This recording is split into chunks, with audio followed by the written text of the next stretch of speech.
The beauty shop on Clement Street had been there longer than most of the buildings around it.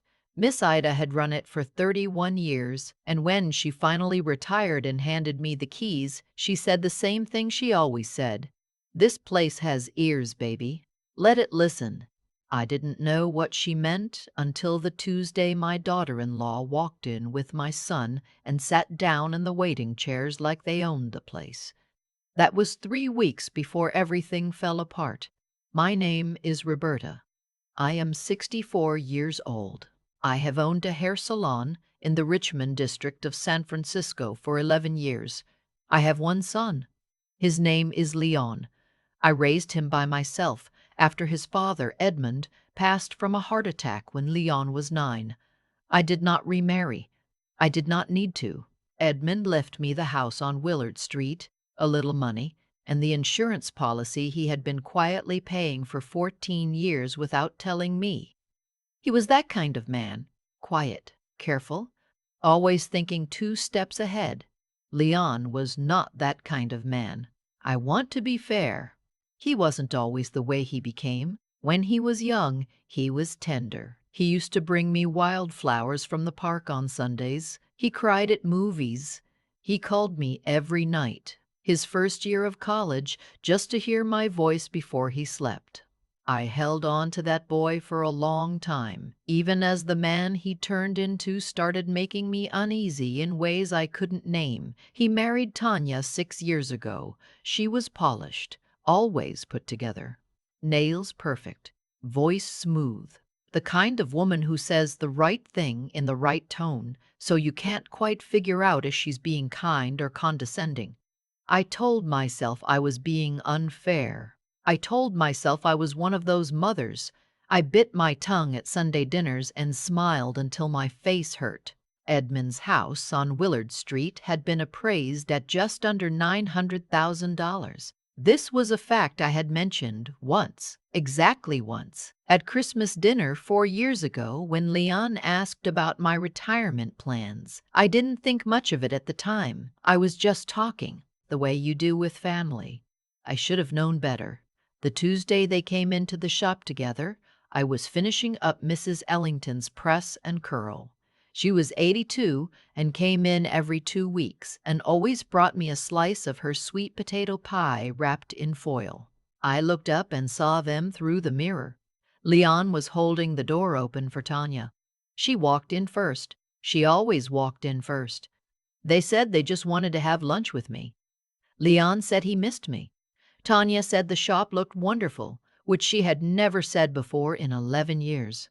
We walked down to the Vietnamese place on the corner that I liked. We ate. We talked about nothing. Tanya asked about my health. Leon asked if the roof had been giving me any more trouble. I said no. I said everything was fine. I smiled. They left first. I walked back to the shop alone. Terry, my assistant, was sweeping up when I came back in. She looked at me in that way she could read a room like a book, and she said, "You okay, Miss Roberta?" I said I was fine. I tied my apron back on and tried to believe it. That Friday afternoon, I was locking up alone. Terry had left early. The last client had gone. I was pulling on my coat when the door chimed and an older woman stepped in. I didn't know her. She was perhaps my age, maybe a few years older, wearing a gray cardigan and carrying a canvas tote bag with a library logo on it. She had the careful, measured look of someone who had thought hard about walking through that door. I told her we were closed. She said she knew. She said she wasn't there for her hair. She said her name was Cecile. She said she used to live 2 blocks from me on Willard Street years ago before she moved to Oakland to be closer to her sister. She said she still drove past the old neighborhood sometimes and that she had seen Tanya there twice in the past month, standing on the sidewalk outside my house, looking at it, once with a man in a suit. I didn't say anything. Cecile opened her tote bag and took out a manila envelope. It was sealed. She held it out to me and said, "I don't know if this is my business, but I found out the hard way that silence is a kind of cruelty. Whatever's in there, you want to know before you sign anything." I asked her what she meant. She said she had seen documents. She didn't say how. She said she had a friend at the county recorder's office and that someone had recently requested the title history on my property on Willard Street. She said the request had come through a real estate attorney's office. She said she wrote down what she could.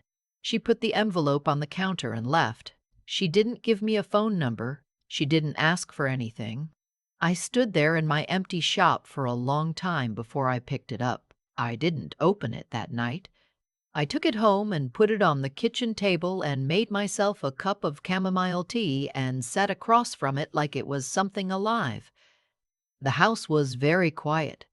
It was the kind of quiet that Edmund's absence had made permanent.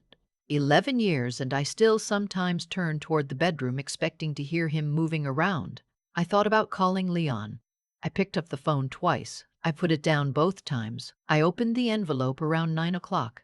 Inside were two things: a handwritten note from Cecile, 3 lines long with the name of the attorney's office and the date the title inquiry had been made, and a folded photocopy, blurry at the edges like it had been photographed in a hurry, of what appeared to be a draft durable power of attorney. My name was on it. So was Leon's.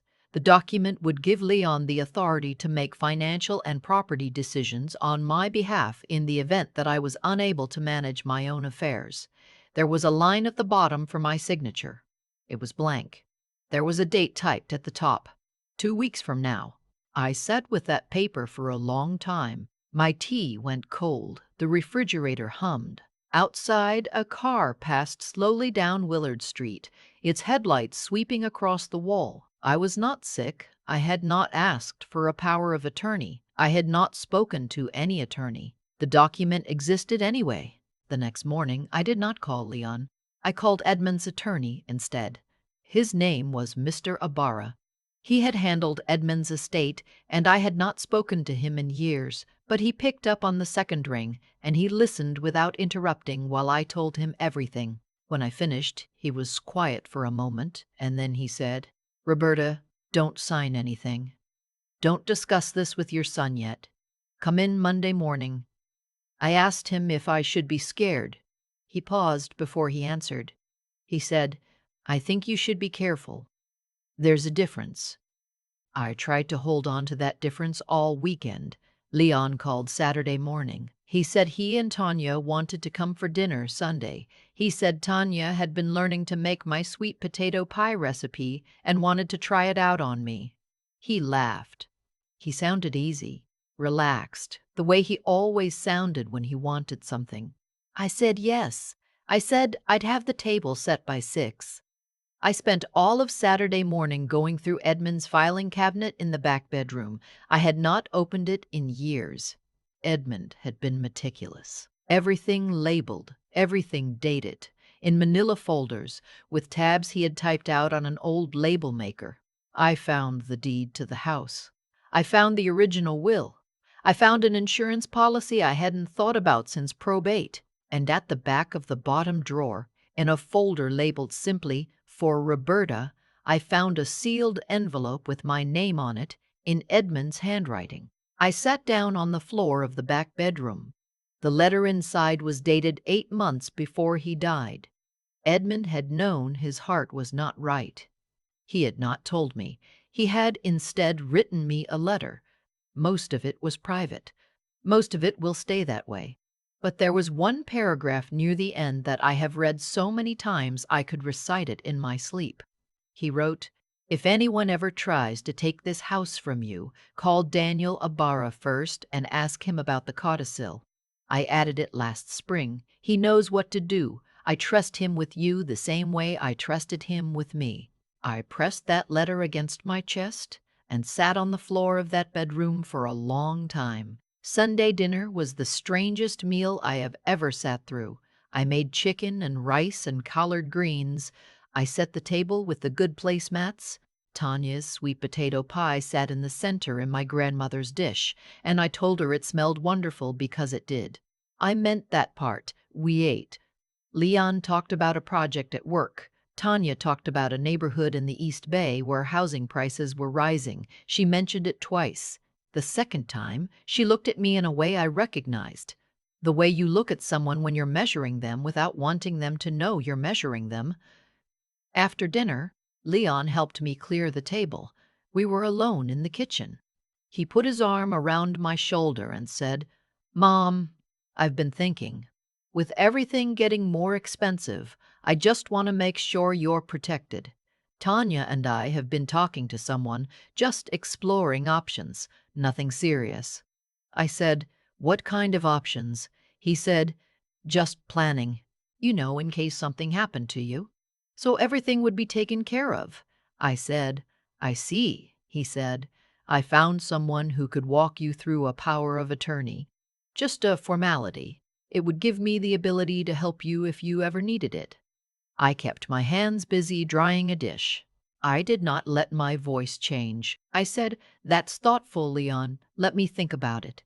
He squeezed my shoulder and said, "Of course, Mom. No rush." There was a rush. I knew it. He didn't know that I knew. Tanya came in then with the last of the dishes and smiled at both of us. It was a practiced smile, the kind that doesn't reach the eyes unless the eyes decide to let it. They left around 9. I stood at the front window and watched their car pull away from the curb. Then I went to the back bedroom and I took out my phone and I called Mr. Ida.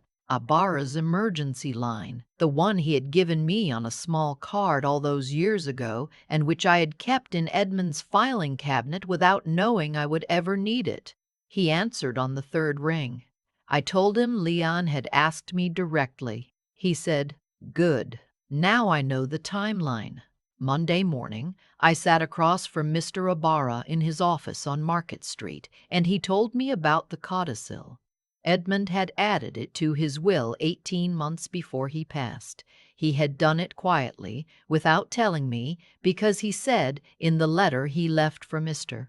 Ibarra to read if this ever became necessary, that he did not want to alarm me and he was not sure anything would ever come of it, but he had his concerns. He had seen the way Leon looked at the house, not with love, but with appraisal. He had seen it in small moments. Edmund noticed small moments.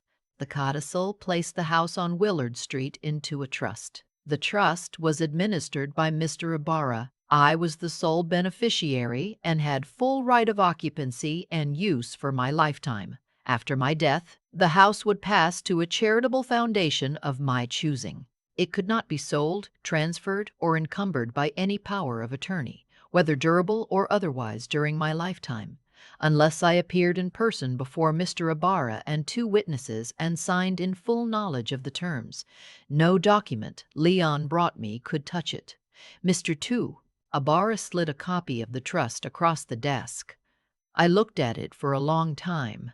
Then I said, "He knew." Mr. Ibarra said, "He knew enough to protect you. He just hoped he'd never have to." I asked what we should do now. He said there were several options. He said the draft power of attorney document I had found was not yet a crime, but if Leon ever presented it to me for signature while concealing its true purpose, and especially if there was any forgery involved, that would be another matter entirely. He said he had contacts at the district attorney's office. He said he would make some calls. He said, "Roberta, you don't have to do anything right now. The house is safe. It was always safe. Edmund made sure of it." I drove home slowly. I stopped at the small park on the corner of Willard and sat on a bench for a while in the February sun. It was cold but bright. A father pushed a stroller past me. 2 kids argued over a basketball. I thought about Edmund. I thought about the 14 years he paid an insurance premium without telling me. I thought about the letter in the filing cabinet. I thought about the codicil he signed 18 months before his heart stopped in an attorney's office on Market Street, thinking of me. I trust him with you the same way I trusted him with me. The following week, Mr. Ibarra's contact at the district attorney's office made inquiries with the real estate attorney whose name had appeared on the document. It emerged that Leon and Tanya had retained this attorney 6 months ago to explore options for a property transfer. The attorney claimed he had only been asked to prepare draft documents for review purposes. Whether that was true or not, the inquiry had the effect of halting everything. The attorney withdrew. Leon stopped calling for 3 weeks. When he did call, his voice was different, flatter. He asked if I was angry with him. I thought for a long time before I answered. I said, "I'm not angry, Leon. I'm sad. There's a difference." He didn't say anything for a long time. Then he said he was sorry. He said Tanya had pushed. He said he hadn't really thought about what he was doing, that it had started as a financial conversation and he had let it go too far. He was crying a little. I recognized the sound. He used to cry the same way when he was small and knew he had done something he couldn't undo. I don't know if I believed him entirely. I don't know if it matters. I told him that I loved him. I told him that I would always love him because he was Edmund's son and mine. And that was not something that could be taken back. I told him that things would be different now. I told him he needed to talk to someone, a counselor, a therapist, someone, about whatever had driven him to this place, because I could not help him with that, and I was not going to try. He said, "Okay." I said, "Good. We didn't talk about Tanya. We didn't talk about the house. We didn't talk about what came next. That conversation was 4 months ago. Leon calls on Sundays now. Short calls, careful, like we are both learning a new language. Tanya does not come to the shop anymore. I don't ask about her. The thing I think about most is Cecile. I went looking for her eventually. I found her through the library branch in Oakland. She volunteered there on Thursday mornings. I went one Thursday and waited in the parking lot, and when she came out, I walked over and introduced myself properly and thanked her. She remembered me. She said she had been unsure the whole drive over to Clement Street whether she was doing the right thing. She said she had once been in a situation not so different, and nobody had said a word to her, and by the time she found out, it had already cost her something she couldn't get back. I asked what she lost. She said, "My mother's house, and 6 years with my sister trying to hold the family together after." I told her what had happened. I told her about Edmund's letter, about the codicil, about the codicil, about Mr. Ibarra and the trust. She was quiet for a moment. Then she said, "Your husband sounds like he was something else." I said, "He really was." She asked if I was okay. I said yes. I said I was more than okay. I said I was 64 years old, and I owned a hair salon, and I had a house that no one could take from me, and a filing cabinet full of evidence that the person I loved most had spent his whole life quietly making sure I would be all right. Cecile smiled at that. She had a good smile, the kind that reaches the eyes. She said, "Then you're one of the lucky ones." I said, "I know. I still open the shop at 8 every morning. Mrs. Ellington still comes in every 2 weeks. She still brings the sweet potato pie. Last time she brought 2 slices and said, 'You've been looking thin.' Eat both. The house on Willard Street still creaks in the same places it always has. The third step from the top, the side door when the fog comes in. Edmund was always going to fix those things. He never got around to them. I used to think that bothered me. Now I don't mind. Some things stay the way they are because that's how you know they're still there. I sit on the back porch sometimes in the evenings when the light goes golden, and I drink my tea and I listen to the neighborhood settle, and I think about what it means to be looked after. Not controlled, not managed. Looked after. There's a difference, and I know it now in the way you only know things that have been tested. Edmund knew it too. He knew it so well he put it in a filing cabinet for me to find when I needed it. I found it. I'm still here. I've had a lot of time to sit with what happened. More time than I expected, honestly, because I thought once it was over, I would want to stop thinking about it. But that's not how it works. When something shakes the ground beneath your feet, you keep checking the ground for a while, even after it goes still again. What I keep coming back to is not the betrayal itself. It's the fact that the betrayal had been in motion for months before I felt a single tremor.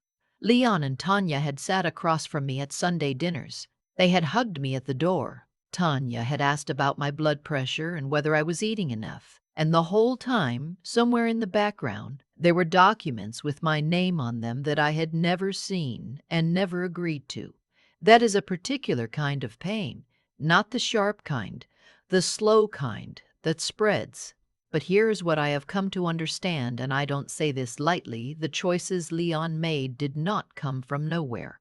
They came from something he had been feeding quietly for years. The idea that what was mine was eventually going to be his anyway, so why wait? Why ask? Why go through the difficulty of patience and honesty when there was a faster way? That kind of thinking doesn't announce itself. It grows in small justifications. She's getting older. She doesn't need it the way we do. We're just being practical, one small compromise at a time, until a person looks up and finds they have become someone they might not have recognized 10 years earlier. I am not his judge. But I am also not blind. And Cecile, I think about her constantly. She drove across a bridge to walk into a stranger's shop and hand me something that cost her nothing except courage. She did it because nobody had done it for her once, and she had never gotten over what that silence allowed to happen. That is not a small thing. That is a person who took their own wound and turned it into a reason to show up for someone else. I don't know a better definition of integrity than that. Edmund built me a shelter I didn't know I was standing in. He saw something in Leon.